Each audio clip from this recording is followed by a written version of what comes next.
출애굽기 40장 17절에서 38절 말씀. 먼저 성막 조립의 실행에 대한 말씀인데요. 하나님이 명령하신 대로 모세의 철저한 성막 건설의 이행이 반복적으로 등장하는 형식문들이 쓰여져 있습니다. 성막 조립의 실행이 17절에서 19절 말씀인데요. 성막 위에 막을 펴고 그 위에 덮개를 덮였으니 여호와께서 모세에게 명령하신 대로 되니라.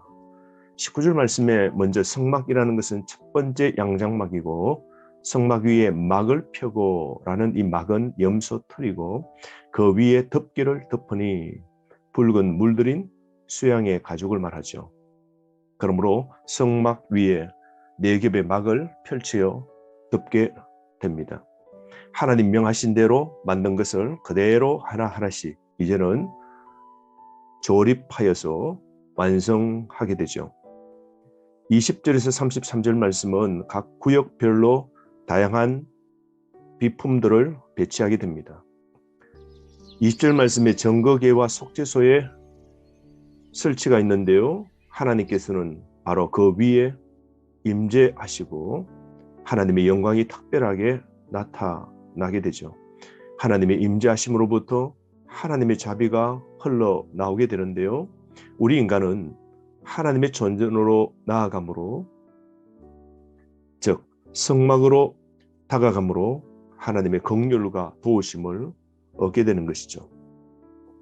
우리가 하나님께서 설치하신 이런 장치들이 없다면 우리는 결코 하나님께 더 가까이 나아갈 수도 없을 뿐더러 임재하신 하나님이 주시는 그 자비를 우리는 누릴 수도 없는 것이죠.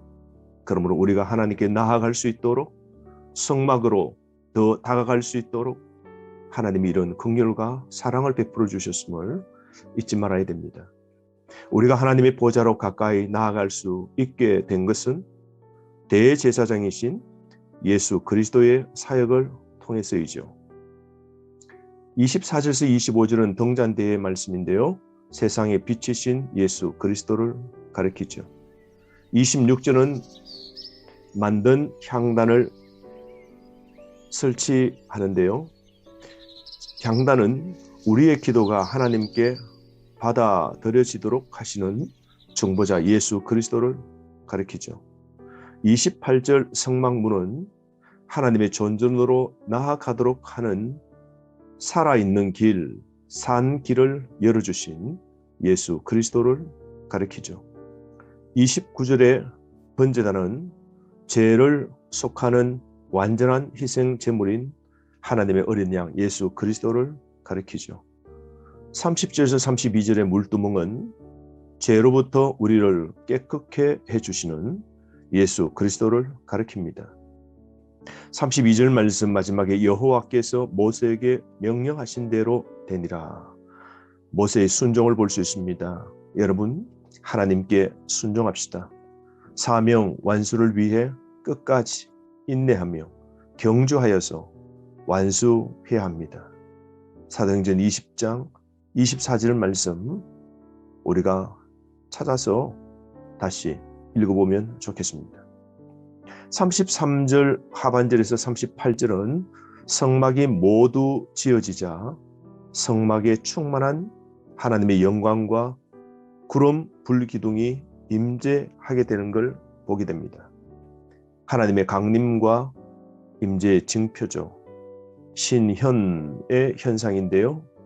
성막을 통해 이스라엘은 하나님을 경배할 수 있고 하나님은 그들 가운데 임재하셔서 그들을 인도, 보호해 주시는 것이죠. 34절 구름이 회막에 덮이고 여호와의 영광이 성막에 충만하매 완전한 순종에 대한 하나님의 응답이죠. 순종으로 지어진 성막, 여기에 하나님께서 이제 임재하시는 겁니다. 35절 모세가 회막에 들어갈 수 없었으니 이는 구름이 회막 위에 덮이고 여호와의 영광이 성막에 충만함이었으며, 여호와의 영광 세퀴나인데요. 동사는 샤칸입니다. 거주하다라는 것이죠. 하나님께서 이제 성막에 거주하셔서 백성들과 함께 사시겠다는 상징이죠. 여러분, 교회는 하나님의 영광이 드러나야 됩니다. 성도들이 거룩한 믿음과 진실한 삶과 사랑이 넘쳐나서 세상 속에 하나님의 영광을 보여주어야 됩니다. 여러분, 우리가 하나님의 은혜로 살진데 하나님의 도우심과 하나님의 지켜주심으로 우리가 살아가는 것이죠. 하나님의 영광이 떠난 교회, 아무리 건물이 화려해도 소용이 없는 겁니다. 하나님의 영광이 떠난 성도, 아무런 의미가 없죠. 그러므로 여러분, 성령이 거하는 성도가 하나님의 성전입니다. 고린도전서 3장 16절 17절 말씀 나오죠. 거룩을 유지하며 살아갈 때 하나님은 우리를 더욱 존귀케 하실 것이고 우리 삶을 통해 하나님의 살아계심을 분명하게 나타내실 겁니다. 그러므로 내 외모나 내 실력이 아니라 내 내면에 거하시는 하나님 때문에 성도가 된 것이죠. 이것을 잊지 말아야 됩니다. 하나님은 불이시고 하나님은 빛이십니다.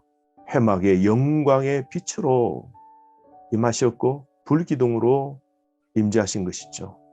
인간이 상상할 수 없을 정도로 밝은 빛을 내신 겁니다. 뿐만 아니라 하나님께서 이스라엘 백성들과 동행하는 삶을 사시고 그들의 앞길을 이끄신다는 겁니다. 36절, 구름이 성막 위에서 떠오를 때에는 이스라엘 자손이 그 모든 진행하는 길에 앞으로 나아갔고 구름이 떠오르지 않을 때에는 떠오르는 날까지 나아가지 아니하였으며 라고 그러죠. 하나님과 동행하는 삶이 모든 축복의 근원입니다. 하나님 안에 거할 때 평안과 번영을 경험합니다. 하나님과 동행하는 축복과 영광을 온전히 누리도록 거룩하게 살고 순종하며 살아야 됩니다. 여러분, 순종할 때 하나님의 임재를 강력하게 누릴 수 있는 겁니다.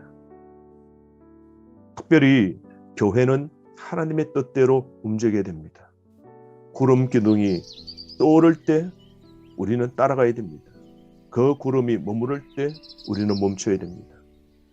교회는 교회의 주인 대신 하나님의 움직임을 보고 모든 성도는 일사불란하게 움직여야 되는 겁니다. 우리의 삶도 마찬가지지 않습니까? 하나님의 인도로 살아가야 됩니다. 그래서 날마다 하나님의 뜻을 구하고 하나님께서 어디로 인도하시는지 우리는 따라가야 됩니다. 비록 그것이 힘들고 어려운 사망의 엄청난 골짜기일지라도 여러분 따라가야 됩니다. 그럴 때 그 속에 하나님의 놀라운 역사가 나타나는 것이죠. 성막에 대한 이 하나님의 임재를 보게 되는데요. 하나님께서 직접 이제 자기 백성의 역사 속으로 들어오셨음을 의미합니다. 직접 자기 백성의 삶 가운데 거하시며 그들을 통치하시겠다는 하나님의 뜻입니다. 이제 하나님이 직접 통치하시는 하나님 나라, 하나님 왕국 건설을 이제 보여주고 계시는 것이죠. 내가 진짜 왕임을 하나님이 알려주시는 사건입니다. 오늘 또 성령이 우리 속에 거하고 계십니다. 그러므로 우리가 이제 성령이 거하시는 성전, 지성소, 하나님의 거룩한 백성이 된 것이죠. 이제 거룩하게 우리가 살아갈 때에 하나님은 우리를 존귀하게 여기시고 우리 삶을 인도해 가실 겁니다. 오늘도 하나님의 뜻을 따라 순종하며 살아가고 남은 삶 하나님께서 주신 사명을 완수하는 그런 진실한 청지기 순례자 되기를 간절히 바랍니다. 하루 말씀으로 승리하십시오.